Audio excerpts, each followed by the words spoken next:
ಮಲೆನಾಡಿನ ಮಂಜಿನ ತಂಪು, ಕೊಡಗಿನ ಕೋಗಿಲೆಯ ಇಂಪು, ಕರಾವಳಿಯ ಕವಿಗಳ ಜಂಪು, ನಮ್ಮ ತಾಯಿ ಭುವನೇಶ್ವರಿಗೆ ಮುಡಿಪು. ಕಾರ್ಯಕ್ರಮದಲ್ಲಿ ಅಧ್ಯಕ್ಷತೆಯನ್ನ ವಹಿಸಲಿರುವಂತಹ ಶ್ರೀಮತಿ ಭಾಗ್ಯ ಲಕ್ಷ್ಮಣಗೌಡರವರು, ಅಧ್ಯಕ್ಷರು, ಕನ್ನಡ ಸಾಹಿತ್ಯ ಪರಿಷತ್. ಕಾರ್ಯಕ್ರಮದಲ್ಲಿ ಪ್ರಧಾನ ಉಪನ್ಯಾಸವನ್ನ ನೀಡಲಿರುವಂತಹ ಶ್ರೀ MS ನಾಗರಾಜು, ಸಾಹಿತಿಗಳು, ತಾಲೂಕು ಪ್ರಧಾನ ಸಂಚಾಲಕರು, ಮೂಡಿಗೆರೆ ಶಾಂತಕುಮಾರ್ ಸರ್, ಜಿಲ್ಲಾ ಸಂಚಾಲಕರು, ಕನ್ನಡ ಸಾಹಿತ್ಯ ಪರಿಷತ್ ಚಿಕ್ಕಮಗಳೂರು. ನವೀನ್ ಆನೆದಿಬ್ಬ, ನೂತನ ಅಧ್ಯಕ್ಷರು, ಕನ್ನಡ ಸಾಹಿತ್ಯ ಪರಿಷತ್ ಗೋಣಿಬೀಡು ಹೋಬಳಿ. ನಿರ್ಮಲಾ ಮಂಚೇಗೌಡ, ಜಿಲ್ಲಾಧ್ಯಕ್ಷರು, ಕಾಸಾಪ ಮಹಿಳಾ ಘಟಕ ಚಿಕ್ಕಮಗಳೂರು. ಶ್ರೀ MK ಗಣೇಶ್ ಮಗಲಮಕ್ಕಿ, ಪ್ರಧಾನ ಸಂಚಾಲಕರು, ಕಾಸಾಪ ಚಿಕ್ಕಮಗಳೂರು. BP ನಾರಾಯಣ್, ಉಸ್ತುವಾರಿ ಸಂಚಾಲಕರು, ಕನ್ನಡ ಸಾಹಿತ್ಯ ಪರಿಷತ್ ಗೋಣಿಬೀಡು ಹೋಬಳಿ. ಶ್ರೀಮತಿ ವಿಶಾಲಾ ನಾಗರಾಜ್, ಜಿಲ್ಲಾ ಸಂಚಾಲಕರು, ಕನ್ನಡ ಸಾಹಿತ್ಯ ಪರಿಷತ್ ಚಿಕ್ಕಮಗಳೂರು. ಬಕ್ಕಿ ಮಂಜುನಾಥ್, ಜಿಲ್ಲಾ ಸಂಘಟನಾ ಕಾರ್ಯದರ್ಶಿ, ಕಾಸಾಪ ಚಿಕ್ಕಮಗಳೂರು. ಶ್ರೀಮತಿ ಅನಿತಾ ಜಗದೀಪ್, ಜಿಲ್ಲಾ ಸಂಚಾಲಕರು, ಕನ್ನಡ ಸಾಹಿತ್ಯ ಪರಿಷತ್ ಚಿಕ್ಕಮಗಳೂರು. ಶ್ರೀ ಚಂದ್ರು ಒಡೆಯರ್, ಅಧ್ಯಕ್ಷರು, ತಾಲೂಕು ಕನ್ನಡ ಸಾಹಿತ್ಯ ಪರಿಷತ್ ಯುವ ಘಟಕ ಮೂಡಿಗೆರೆ. ರೇಖಾ ರವಿರಾಜ್, ಅಧ್ಯಕ್ಷರು, ತಾಲೂಕು ಕನ್ನಡ ಸಾಹಿತ್ಯ ಪರಿಷತ್ ಮಹಿಳಾ ಘಟಕ ಮೂಡಿಗೆರೆ. ಶ್ರೀ ದಿನೇಶ್, ಅಧ್ಯಕ್ಷರು, ಗೋಣಿಬೀಡು ಗ್ರಾಮ ಪಂಚಾಯಿತಿ. ಕುಮಾರಿ ಲಕ್ಷ್ಮಿ, ಚಿನ್ನಿಗ ಗ್ರಾಮ ಪಂಚಾಯಿತಿ. ಇವರನ್ನು ಕೂಡ ಹೃತ್ಪೂರ್ವಕವಾಗಿ ವೇದಿಕೆಗೆ ಆಹ್ವಾನಿಸ್ತಾ ಇದ್ದೇನೆ. ಶ್ರೀಮತಿ ಸ್ವಾತಿ ಶ್ರೀ, ಅಧ್ಯಕ್ಷರು, ಕಿರುಗುಂದ ಗ್ರಾಮ ಪಂಚಾಯಿತಿ. ಶ್ರೀಮತಿ ಪುಷ್ಪ, ಅಧ್ಯಕ್ಷರು, ಊರುಬಗೆ ಗ್ರಾಮ ಪಂಚಾಯಿತಿ. ಶ್ರೀಮತಿ ಶೋಭಾ ನಾಗರಾಜ್, ಅಧ್ಯಕ್ಷರು, ಹಂತೂರು ಗ್ರಾಮ ಪಂಚಾಯಿತಿ. ಇವರನ್ನು ಕೂಡ ಪ್ರೀತಿಪೂರ್ವಕವಾಗಿ ವೇದಿಕೆಗೆ ಆಹ್ವಾನಿಸ್ತಾ ಇದ್ದೇನೆ.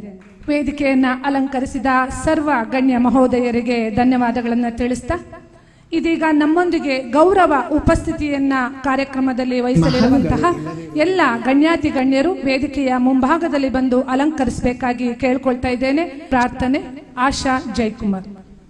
ಹಚ್ಚೇವು ಕನ್ನಡದ ದೀಪ, ಹಚ್ಚೇವು ಕನ್ನಡದ ದೀಪ, ಕರುನಾಡ ದೀಪ, ಸಿರಿನುಡಿಯ ದೀಪ, ಒಲವೆತ್ತಿ ತೋರುವ ದೀಪ.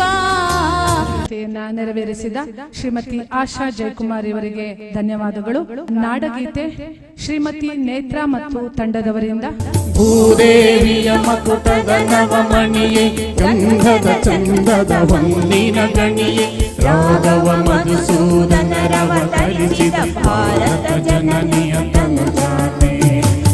ನಾಡಗೀತೆಯನ್ನ ಬಹಳ ಅತ್ಯದ್ಭುತವಾಗಿ ಪ್ರಸ್ತುತಪಡಿಸಿದ ಶ್ರೀಮತಿ ನೇತ್ರಾ ಮತ್ತು ತಂಡದವರು ಹಾಗೂ ಸಹಕಾರವನ್ನು ನೀಡಿದವರಿಗೆ ಹೃತ್ಪೂರ್ವಕವಾದ ಧನ್ಯವಾದಗಳನ್ನು ತಿಳಿಸ್ತಾ ಇದ್ದೇವೆ. ಈಗ ಕಾರ್ಯಕ್ರಮದಲ್ಲಿ ನೆರೆದಿರುವಂತಹ ಸರ್ವರನ್ನ ಸ್ವಾಗತಿಸಲು ಬರುತ್ತಿದ್ದಾರೆ ಶ್ರೀಮತಿ ಅಂಬಿಕಾ ಚಂದ್ರಶೇಖರ್ ಅವರು. ಅಧ್ಯಕ್ಷತೆಯನ್ನು ವಹಿಸಿರುವಂತಹ ಕನ್ನಡ ಸಾಹಿತ್ಯ ಪರಿಷತ್ ಅಧ್ಯಕ್ಷರು, ಗೋಣಿಬೀಡು ಹೋಬಳಿ, ಶ್ರೀಮತಿ ಭಾಗ್ಯ ಲಕ್ಷ್ಮಣಗೌಡ ಅವರಿಗೆ, ಹಾಗೆಯೇ ಉದ್ಘಾಟನೆ ಕಾರ್ಯಕ್ರಮವನ್ನು ನೆರವೇರಿಸಿಕೊಡುವಂತ ಶ್ರೀ DK ಲಕ್ಷ್ಮಣಗೌಡರ, ಅಧ್ಯಕ್ಷರು, ತಾಲೂಕು ಕನ್ನಡ ಸಾಹಿತ್ಯ ಪರಿಷತ್ ಮೂಡಿಗೆರೆ. ನವೀನ್ ಆನೆದಿಬ್ಬ, ಶಾಂತಕುಮಾರ್ ಸರ್, VP ನಾರಾಯಣ್, ಶ್ರೀ ಬಕ್ಕಿ ಶ್ರೀಮತಿ ಅನಿತಾ ಜಗದೀಪ್, ಉಪನ್ಯಾಸವನ್ನ ನೀಡುತ್ತಿರ್ತಕ್ಕಂಥ MS ನಾಗರಾಜು, ಹಾಗೆ ಎಲ್ಲಾ ಘಟಕದ ಪದಾಧಿಕಾರಿಗಳು ಹಾಗೂ ಸರ್ವಾಧಿಕಾರಿಗಳು, ಸರ್ವ ಸದಸ್ಯರುಗಳಿಗೂ ಕನ್ನಡ ಸಾಹಿತ್ಯ ಪರಿಷತ್ ಅವರಿಗೂ ಸಹ ಎಲ್ಲರ ಪರವಾಗಿ ಸ್ವಾಗತವನ್ನ ಕೋರ್ತಾ ಇದ್ದೇವೆ. ಸರ್ವರನ್ನ ಸ್ವಾಗತಿಸಿದ ಶ್ರೀಮತಿ ಅಂಬಿಕಾ ಚಂದ್ರಶೇಖರ್ ಅವರಿಗೂ ಹೃತ್ಪೂರ್ವಕವಾದ ಸ್ವಾಗತವನ್ನ ಕೋರ್ತಾ, ಶ್ರೀ DK ಲಕ್ಷ್ಮಣಗೌಡರು, ತಾಲೂಕು ಕನ್ನಡ ಸಾಹಿತ್ಯ ಪರಿಷತ್ ಅಧ್ಯಕ್ಷರು, ಇವರು ಕಾರ್ಯಕ್ರಮದ ಉದ್ಘಾಟನೆಯನ್ನ ನೆರವೇರಿಸಬೇಕಾಗಿ ತಮ್ಮಲ್ಲಿ ವಿನಂತಿಸಿಕೊಳ್ತಾ ಇದ್ದೇವೆ.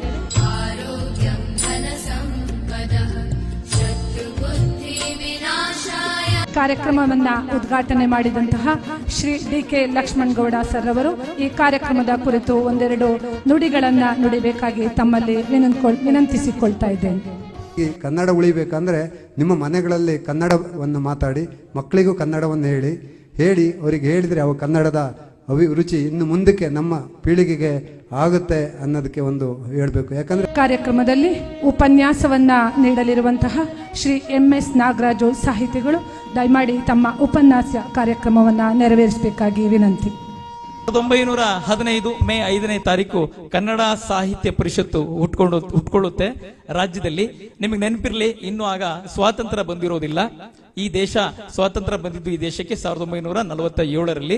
ಆದ್ರೆ ಕನ್ನಡ ಸಾಹಿತ್ಯ ಪರಿಷತ್ತು 1915ರಲ್ಲೇ ಹುಟ್ಕೊಂಡಿರುತ್ತೆ. ನಮ್ಮ ಉಪನ್ಯಾಸದ ಮೂಲಕ ಬಹಳ ಅದ್ಭುತವಾಗಿ ಪ್ರಸ್ತುತಪಡಿಸಿದ ಉತ್ತಮ ವಾಗ್ಮಿಗಳು, ಸಾಹಿತಿಗಳು, ಕನ್ನಡ ಸಾಹಿತ್ಯ ಪರಿಷತ್ತಿನ ಎಲ್ಲ ಕಾರ್ಯಚಟುವಟಿಕೆಗಳಲ್ಲಿ ಕಟ್ಟಾಳಾಗಿ ದುಡಿತಿರುತ್ತಿರುವಂತಹ ಶ್ರೀಯುತ MS ನಾಗರಾಜ್ ಸರ್ ಅವರಿಗೆ ಕಾರ್ಯಕ್ರಮದ ಪರವಾಗಿ ಹೃತ್ಪೂರ್ವಕವಾದ ಧನ್ಯವಾದಗಳನ್ನು ಅರ್ಪಿಸ್ತಾ ಇದ್ದೇವೆ. ಈಗ ನೂತನ ಪದಾಧಿಕಾರಿಗಳ ಪದಗ್ರಹಣ ಕಾರ್ಯಕ್ರಮ. ಕನ್ನಡ ಸಾಹಿತ್ಯ ಪರಿಷತ್ ಗೋಣಿಬೀಡು ಘಟಕದ ನುಡಿಪೂಜೆಯಲ್ಲಿ ಶ್ರದ್ಧೆಯಿಂದ ಪಾಲ್ಗೊಳ್ಳುತ್ತಿದ್ದೇನೆ. ಪ್ರತಿಜ್ಞಾ ವಿಧಿಯನ್ನ ಬೋಧಿಸಿದಂತಹ ಶ್ರೀಯುತ ಶಾಂತಕುಮಾರ್ ಸರ್ ಅವರು ಕಾರ್ಯಕ್ರಮದ ಕುರಿತು ಆಶಯ ನುಡಿಗಳನ್ನು ನುಡಿಬೇಕಾಗಿ ತಮ್ಮಲ್ಲಿ ವಿನಂತಿಸಿಕೊಳ್ತಾ ಇದ್ದೇನೆ. ನೂತನ ಅಧ್ಯಕ್ಷರಾದ ನವೀನ್ ಆನೇದಿಬ್ಬರ್ ಅವರು ಧ್ವಜವನ್ನ ಸ್ವೀಕಾರ ಮಾಡಬೇಕಾಗಿ ಕೋರ್ಕೊಳ್ತಾ, ಆ ಹಚ್ಚುವ ಹಣತೆ ಶಾಶ್ವತವೆಂಬ ಭ್ರಮೆ ನನಗಿಲ್ಲ. ಆದರೂ ನಾನು ಹಣತೆ ಹಚ್ಚುತ್ತೇನೆ.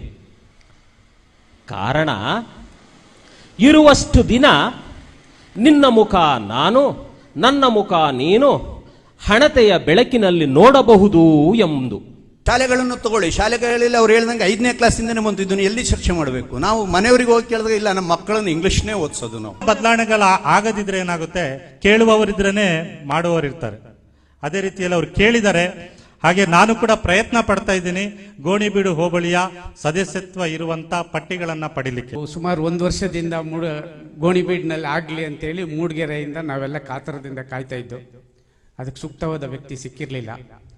ಈ ಕೆಲವು ದಿನಗಳಿಂದ ನಮ್ಮ ನವೀನ್ ಆನೇದಿಬ್ಬ ಅವರು ನಮ್ಮೆಲ್ಲರಿಗೂ ಸೂಕ್ತವಾಗಿ ಕೆಲಸ ಮಾಡ್ತಾರೆ ಅನ್ನೋ ಒಂದು ಭಾವನೆಯಲ್ಲಿ ಇಂತಹ ಒಂದು ಕನ್ನಡ ಸಾಹಿತ್ಯ ಪರಿಷತ್ತಿನ ಬಹುದೊಡ್ಡ ಜವಾಬ್ದಾರಿ.